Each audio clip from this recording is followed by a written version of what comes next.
All right, let's do this. Hi, folks. Psychic medium Angelo here. Welcome to the Psychic Realm Podcast Network. You know, we have a show called Psychic in the City. Well, you're not watching that show. This is our new one. This is Wrestling with the Future. And you'll understand why in a moment we call it Wrestling with the Future. Yeah. This is the show where we talk about all things entertainment, sports, you name it, we're going to talk about it. And the man, the guru, the mountainous, fountainous, informationist, the guy who knows all things sport, Jeff the Ref Robinson. How's that for an intro, Jeff? I couldn't think any better there. Thank you so much, Angelo. I really appreciate that intro. Where would you like me to begin? I mean, like, what, you know? You know, I called you the mountainous, fountainous, voluminous fountain of information. When it comes to all things MMA, wrestling, football, baseball, basketball, you are the sports guru. I would like, I mean, I definitely followed my fair share and know a little bit of knowledge there. Yeah, I wouldn't say, I mean, wrestling is right where I'm the deepest. And hence the name Jeff the Ref Robinson. Yeah. I started out as a pro wrestling referee on the independents. I've done a little bit of everything. Never, can't say I ever really got in the ring and wrestled, but I mean, I definitely been in there with any and everybody. My career in wrestling goes back 20 plus years. When was your first promotion? What was it and where was it? It was a local promotion it was an independent down in North Carolina. I couldn't even tell you their name. We were in a National Guard armory. Had about 200 people there, and nervous as hell. They tell you, okay, go out there, kid, and you got this match. And they're gonna, and here's the finish. Okay. That was that. Now there you go. And there you go, dude. It's like, and you're on your own. Yeah, here you go. Good luck. And it's like, okay. Talk about a crash course. Oh, it was a definite crash course because I mean I learned a lot though just by being in there with different guys that would teach me, and they would say, okay. And a lot of it, a lot of people don't look at the referee as being that important. Whereas they probably are more behind the scenes than you would even realize as far as calling a match, helping guys through a match if they get lost. Right. I mean, I'm getting into a little bit there, but I mean, even the whole seen and not heard, I mean, you got to sit there, you think about it, the referee has to be in the right position at all times. Otherwise, sure. If he's in the wrong spot, boom, bang, you're done. Right. I mean, I can tell you there was one time. This is something I go back to. I was in the ring and Hurricane Helms hadn't been Hurricane Helms yet. He wasn't Hurricane on WWE. Wasn't anybody. He was getting a little bit of talk about from the Indies, but nothing hadn't done anything yet. Anyway, they put us in I was used to a 16 by 16 or an 18 by 18 ring. They put us in a 20 by 20. I wasn't used to it. My footing was a little bit off, my timing. Right. And every time he went to go hit the rope. Just so people know, not to interrupt you, but just so people know, there are 4 sizes of traditional rings. There's 16 by 16, which is traditionally a training ring. Yeah, it is, and a lot of your independents will use that because it's smaller and easier for the guys to do a lot of their moves, their flips, and their dives and whatever. Right. The 18 by 18 is the next step up. Yep. And that's the Indy show ring. Yeah, that's generally your indies, and that used to be what WCW used back in the day when they were around. Right. Then the 20 by 20 is called the pro style ring. Yep. And now, the WWE uses a 24 by 24. Correct. That's a big ring. Yeah. And people don't realize. I mean, you kind of get used to your steps when you're in the ring. You kind of time it out. You go 1, 2. That's the 16 by 16. 1, 2, 3. 18 by 18 and 1, 2, 3, 4 is your 20 by 20 as far as like how many steps it takes from the center to get to the ropes. Anyway, me and Shane, we were in there as 20 by 20. I wasn't, my footing was just, it made my timing off. So every time he would go to hit the ropes to go do a dive or anything, I just happened to be in his way.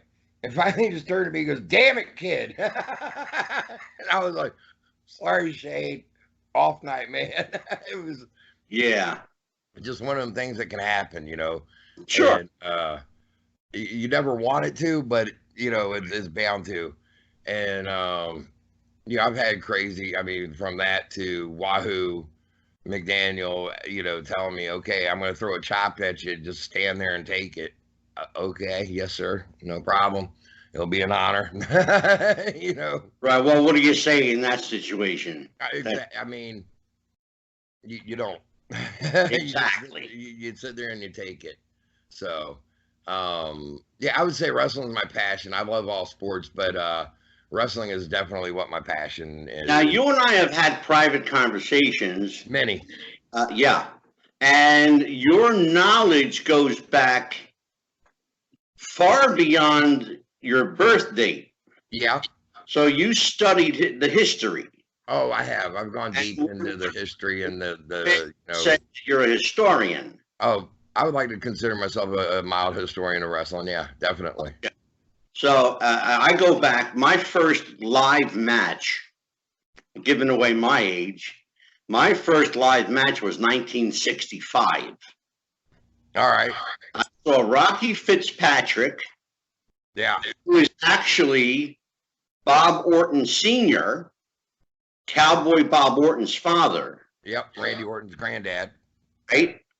Wrestling Bruno Sammartino for a title match.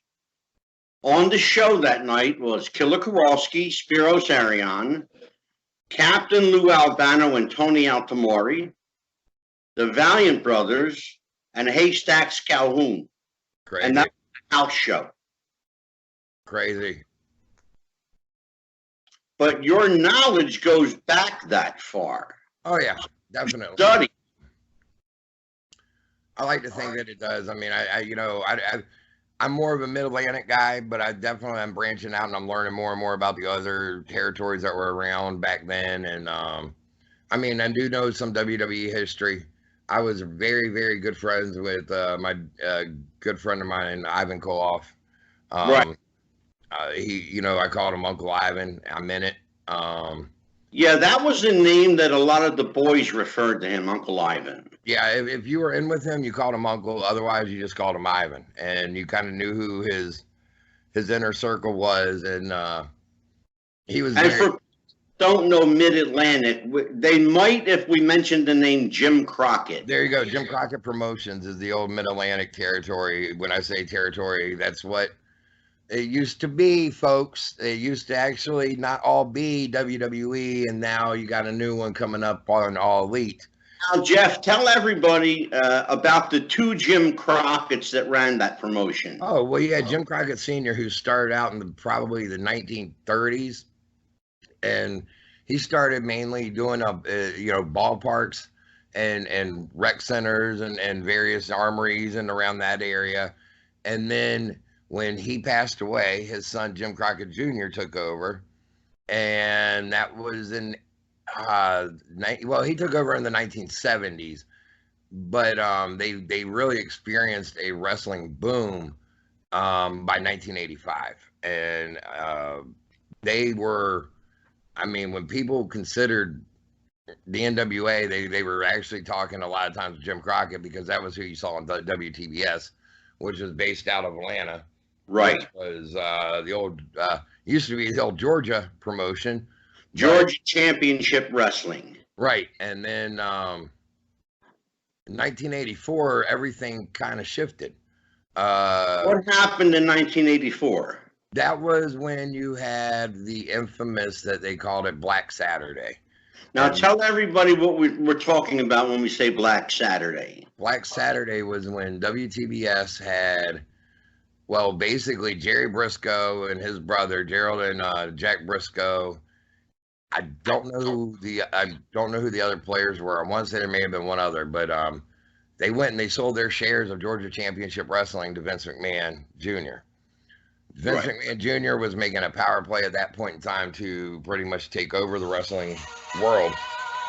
And at that point in time, he turned around and everybody was used to seeing Georgia Championship Wrestling. And all of a sudden, they said, "Welcome to Georgia Championship Wrestling. Here he is, Vince McMahon." And that was a shock to the system. Oh, nobody was used to Vince McMahon and what he had. We also need to set the tone here.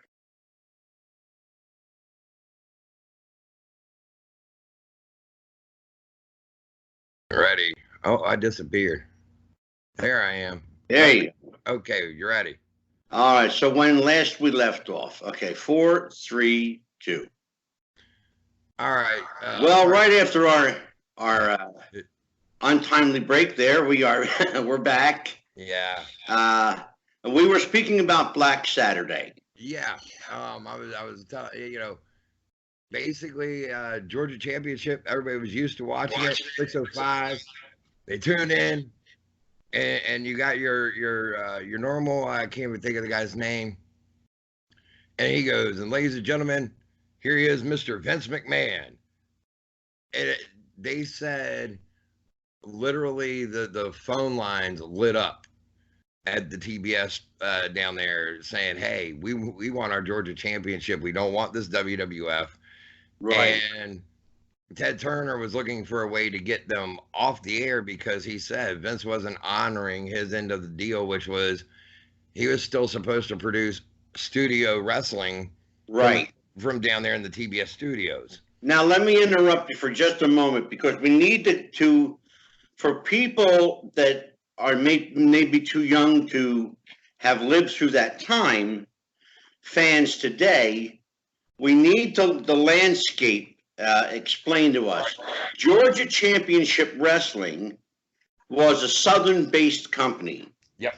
Vince McMahon represented everything about the North. Yes. So it was clearly a declaration of war on some level. Oh, yeah. No, and you had... Guard. And the other thing is that you had two juniors. Explain the dynamics there because you know more about that than I do. Talk about Vince Jr. and Jim Crockett Jr.? Yes, sir. Well, I mean, you have Vince Jr., he grew up in the wrestling business. He saw what it would eventually become. And what he basically had the vision of what it is today way back then. Right. You had Jim Crockett Jr., who was still territory, Southern based.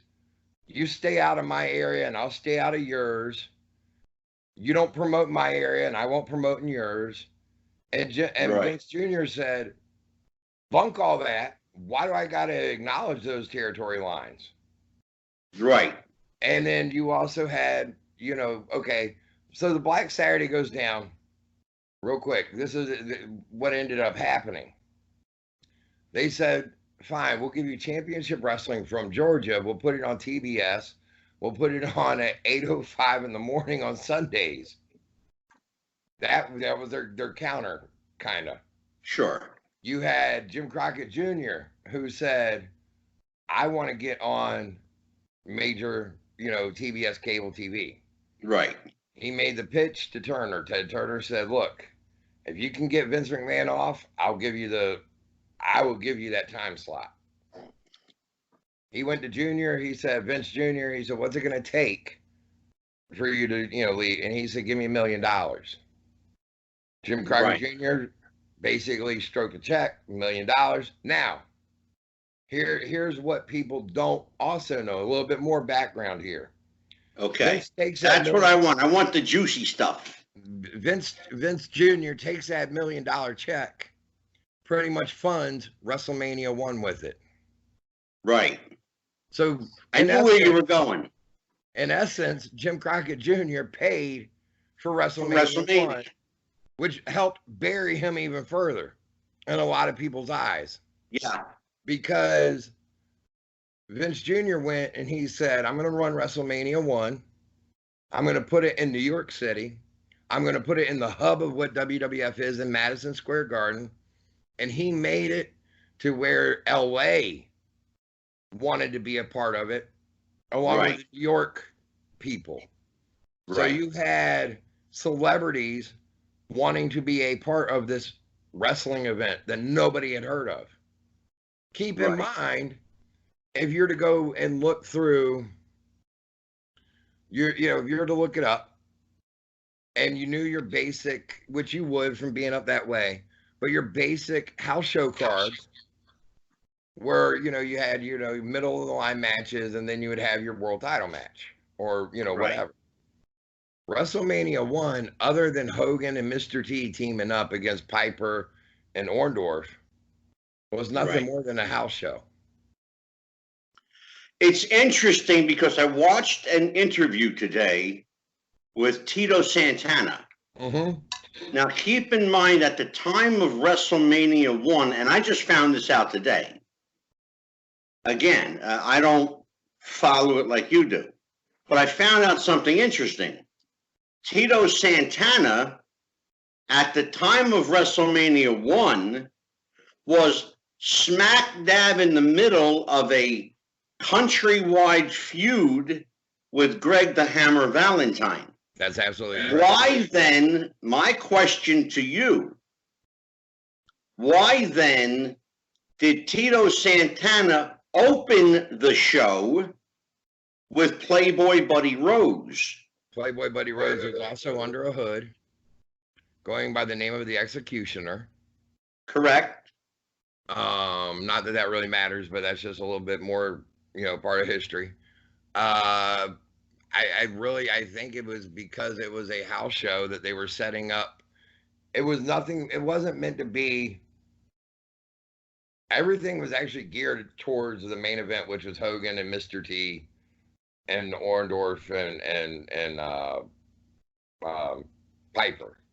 Now, Jeff, let me ask you a question. Yeah. Because of the booking of that show, did Vince honestly believe in himself that he think it was actually going to fail? Or did he have this sense that it would succeed? He had no clue. He actually gambled everything on that one event. He gambled. I heard he mortgaged his house. He had mortgaged his house. He would have. Well, okay, Jim Crockett Jr.'s money helped push him to where he was able to put the whole thing together. But Vince had mortgaged his house. He pretty much he rolled the dice, and he said, if this makes it and we make money, we're going to be gangbusters. If now, not, Jeff, what year are we talking about? 1985. Now, 1985, $1 million went a hell of a lot further than it does today. Yes, it does. But you got to look at the celebrities he was having to pay that came in. Well, he had Liberace. Which I'm sure Liberace, I mean, granted, he was older, but he was a New York staple. Everybody knew who he was. And I'm sure he wasn't cheap. And it was Muhammad Ali. I'm sure Muhammad didn't come in for less than six figures. There was New York Yankees baseball manager Billy Martin. Yeah, I mean, Billy Martin, maybe 50 to 100 grand. I mean, the Rockettes alone. I was going to ask you about the Rockettes. What did they? You got to figure that feet did they fetch? You got to figure either high five figures to six figures. I mean, maybe 100 grand to get them in. So you got most of your you got your budget. $1 million is already spent. Oh yeah, and then you got to pay the boys. Yeah. So you're rolling the dice, and you got to pay Mr. T. And not his entourage. Right, and not to mention, I forgot about Mr. T. Yeah, he was actually on the show. Yeah. And not to mention, at the time, there was no cable pay-per-view. Nope. This was closed circuit. Which, explain how that works to people. Well, I mean, as crazy as it sounds, you would go to either your local movie theater that may be airing it, and or your local arena would have big screens that drop down, and they'd say, starting time or whatever, be there. You'd show up, and then they would just start airing it live it was by satellite aired to wherever your local place was that was airing it, movie theater, local arena, whatever, and you would buy the tickets.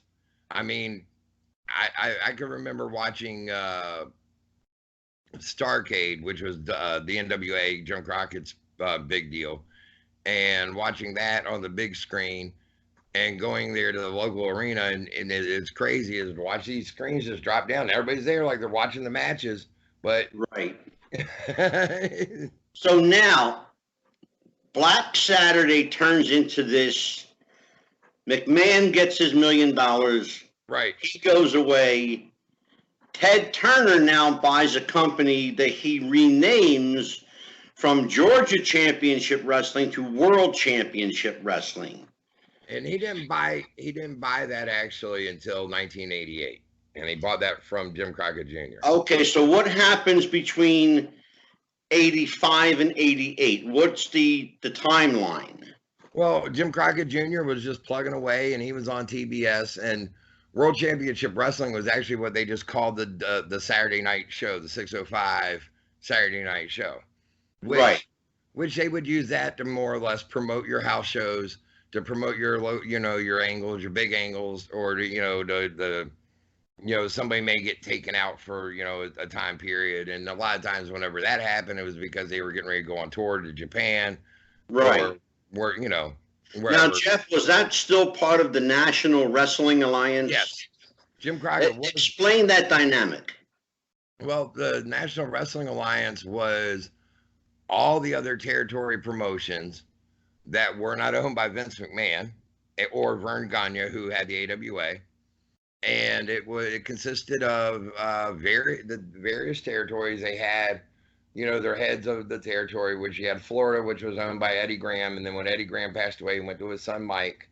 You had World Class that was down there in Texas. You had Portland, which was up, Portland, Oregon area that was owned by Don Owen.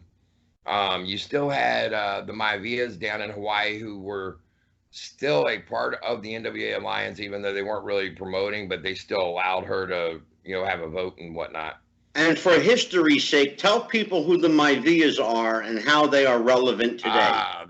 The Maivia was, well, for one, she was the very, very first female promoter ever in wrestling, or one of. And history would say maybe a little bit differently, but anyway. It was Peter Maivia. Peter Maivia is the grandfather of the one, the only, The Rock, Dwayne Johnson. And he's also the grandfather of pretty much the Samoan dynasty as we know them today. The Anoa'i, which that would be Afa, Sika, Roman Reigns, and everybody that they have had since Roman. The Usos, Fatu, the Usos, Aka, yes. Siviafi, you name them, they all had I know the joke is if they're Samoan, then they're part of the family. I actually forgot about Siviafi. Yeah, he's one that a lot of people don't really remember, but he is part of the family. So, right. And their family tree and lineage goes long and far. Now, were they also part of Samu and Fatu? Yes, Samu and Fatu. Fatu is actually Rikishi. Oh, okay. And, I didn't know that. Yeah. And Rikishi is, we all know who Rikishi is and who he became. So, and Samu Fatu were the Wild Samoans, or the Samoan headhunters. Who were the Samoan headhunters? Oh, the head shrinkers is who they became in the WWF. Oh, I got you. Okay. Because Vince, he's got to change your name. God forbid you keep your name. Yes, he has to own your name. Yeah. I don't know if I want to step on those toes quite yet, but I mean, you go in and all of a sudden, you would no longer be Angelo. He would just say, okay, we're gonna look at you. Okay, we're gonna name you George. And yes, and you kind of go with it. Why? Because he's paying you the big bucks. I mean, sure. Let's be honest. Why did most of them, are they willing to? But anyway, going back through history, you had the NWA. The NWA consisted of the different territories, and they all voted on the NWA World Champion. Ric Flair is considered one of the last traveling world champions who would travel the various territories. You would have your guy who was on top, who you made look like $1,000,000. He may be your champion, whatever. You would say, Right. okay, he's the number one contender for the NWA World Title. Ric Flair would come in. Normally, he would, call the guy out on TV. They would have a little, hubbub on your local studio TV wrestling. Right. You would give your local guy the win in some way, whether it was a tag match or Flair called him out, he rips Flair's suit off. There's a referee there, he counts 1, 2, 3. Therefore, you would set up the house shows for the following week or two, however long they would have Rick there, and he would go around to their main areas, facing their challenger. Right. And it would normally sell out or be close to a sellout because the fans were convinced that their champion was going to beat Ric Flair. Why? Right. Because they did it on TV. Sure. And it worked. It was brilliant, and it worked. And they would continue to do that. I mean, even once, I would say almost like Crockett got a stranglehold on it by 86. He was pretty much, the rest of the territories had kind of died out by then. The World Class had pulled out from the NWA because Fritz wanted his boys to get a run with the belt again. And they said, no, your boys are... Now, that's a very good point. Explain to people how the Dallas, Texas promotion owned by Fritz von Erich changed the dynamics of the wrestling industry. Now, keep in mind, now you probably know better than I, but I know of at least 4 full-time wrestling territories in Texas. Yeah. There was Dallas, Yep. which was the Von Erichs, Houston, which was Paul Bosch, Yep. Amarillo, which was the Funks, Yeah. and El Paso, which was Gory Guerrero. Right. And El Paso and Amarillo have pretty much... Am I missing anything? No, you're not. Not at all. El Paso and Amarillo had pretty much dried up by the 70s. Okay. So the 80s, you had Fritz von Erich and Houston, Paul Bosch. And Paul Bosch had local Houston TV. He had outreach as far as like a lot of the local TV stations, but he maintained just the Houston area as his territory. Okay. Fritz ran Dallas and around Dallas, a lot of the little towns around Dallas. But Dallas, there was a little arena known as the Sportatorium, which World Class set up. They had TV. They were one of the first to actually get on cable because he struck a deal with, of all places, CBN, the Christian Broadcast Network. Right. Which would send, they would say, okay, different places would say, we want your tapes. So CBN was sending their tapes over to Israel.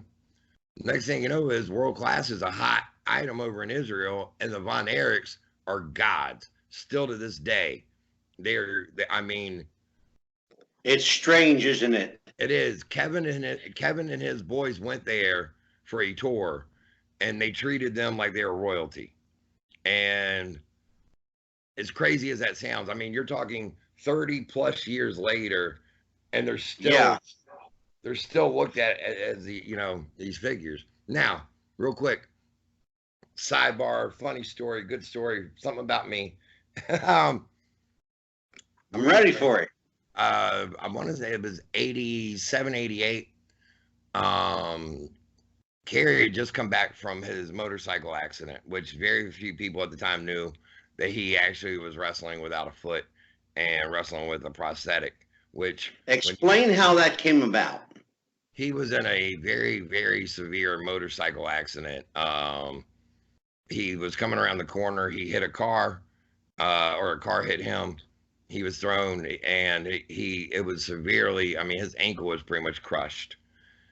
Right. And then, if you go with what rumor was, he got up in the middle of the night when he shouldn't have, tried walking on it, did more damage to it. They said, we're going to have to amputate it. And to know, unless you've actually been in a ring, you can't really appreciate what he was able to accomplish wrestling basically with 1 foot.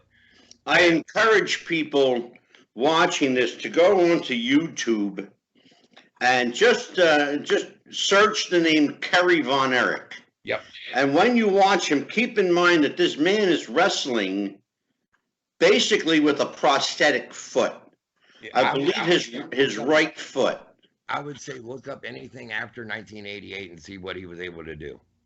After 88. Yeah, 87, 88, yeah, 87. And the accident was what year, Jeff? 86. 1986. Yep. So he has his leg crushed in a severely damaging motorcycle accident. Right. Yep. And he goes to walk on it and snaps it some more. Yep. So they have to take it off. Correct. But he doesn't stop wrestling because he doesn't know anything else. And I mean, you know, it was a family business. True. So, you know, his what's he gonna father, do? Fritz Von Erich, started, I believe, and you correct me if I'm wrong, back in the 40s. Am I right? Yeah, Fritz started in the 40s to 50s, and by the 1960s, he was the main Texas promoter down there in Dallas and whatnot. So he went by Fritz Von Erich because they said if we make you a German, he knew then that he was going to get heat and, you know, able to go anyway. Right. But my story real quick was they were affiliated with CBN still by 87, 88. My mom worked for CBN or a branch of CBN. And there was a guy that that was in her department that was producing a commercial. And he said, we're bringing in the Von Erichs to do this commercial. He said, is there any way, he was like, I know this sounds crazy, he told my mom. He was like, but I need Jeff to consult with. He said, he's the only wrestling fan I know that can help me write this commercial so it comes out, you know, with the different brothers saying their parts. Right. So I helped as best I could at 12 years old, helped write this commercial. At 12? At 12. I was in the 6th grade. So he said, he was like, well, look, I want you to watch what you helped produce. So when we bring them in, you and your mom can come on in there. Well, you know, and you can meet them. I'm thinking, okay, well, I'm figuring I'm going to go there. It's going to be, you know, the 700 Club, the whole set, blah, blah, blah, blah. No. This is a private, the family only, Pat Robertson, and there's me and my mom in the audience, and that's it. Oh, wow. And my mom tells me, sit there and you got to be quiet. They come out and I'm about to lose I'm seriously about to lose my mind. You know, I'm going, oh, we died. You know, it was all I could do to contain myself. Well, I can imagine. And so they happened to, you know, they told him who I was and what, you know, what I had helped do, blah, blah, blah.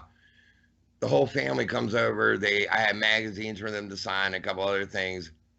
Took pictures with me. I sat on Fritz's lap like I was one of the kids, and I got to meet Carrie, Kevin, Chris was still alive, the mom, Doris, and Fritz. And it's a moment that I will never ever forget. I thank my mom to this day for letting me live a dream that I never thought I would ever have. Now, do you still have pictures or autographs? I do still have the pictures, or a couple of the pictures. If people find me on Facebook, find me first. My background pictures of me and the Von Erichs. And as far as the autographs go, ex-wife decided that I didn't need them as much as I wanted them. So. Gotcha. You know how that game goes. Oh, yeah. So that was my story of when I got to meet the Von Erichs, which was awesome, amazing moment in time for me. But back to what we were saying, you know, Jim Crockett, he had, from 85 to 88, he was on fire. I mean, you could not stop what they were doing. It was an amazing time in wrestling. It really was. Fans these days are getting excited about what they got on the spectrum right now. Well, don't jump the gun, because I'm going to lead into that. I got I'm you. going to lead in. I can tell you, as far north as Baltimore and Philadelphia. Yep. The NWA used to sell out Philadelphia every month. They damn sure did. In fact, one month, they actually beat the WWE that was running at the Spectrum. Yep. And NWA was at the Civic Center. They had 13,000 at the Spectrum. They had 14,009 at the Civic Center. Yep. For an NWA house show, both companies running on a Saturday night. That tells you. And I can tell you that the NWA was huge. That tells you how hot the wrestling was. Think about the numbers that you just said, 14 and 13,000. Yes. That's 27,000 fans. You're over 27, 28,000 fans in the city to watch wrestling. In one night. In one night. Two different federations. Yes. That's what a lot of fans can't fathom today, is these places used to do this, WWF included, used to sell out on a Friday, Saturday, Sunday, Monday, Tuesday night, no problem. They would go to your local arena, and I think when people say, Jim Cornette, even myself, I've been accused of it, being old and jaded, being the old man shaking my fist at the clouds. I want it back. It's not so much of that as it is we remember a glory time where I could go down to the Norfolk Scope every 3 to 4 weeks and see that son of a bitch sold out at 10 to 12,000 people. Right. Because they talked them into those seats. Right. Now, if I go to a local house show and the WWF happens to be the one in town, and they may draw 3,000. In a 10,000 seat building. There you go. It says a lot. It says, I mean, that's what makes the older wrestlers and fans angry almost, is there was a time period where where wrestling was that hot, and it's like it can be there again. Right. Man, I mean, people think that the Monday Night Wars were hot. No, Jack, this was hot. Well, now that's a very good segue actually into where we're going now, because you mentioned that being a glorious time. It was. Let us fast forward. Briefly, let's touch upon the Monday Night War since you brought it up, and then let's transition into where we are today. Now, I want people at home to know that we're recording this show on September 30th, 2019. This week, the next 10 days will either make wrestling history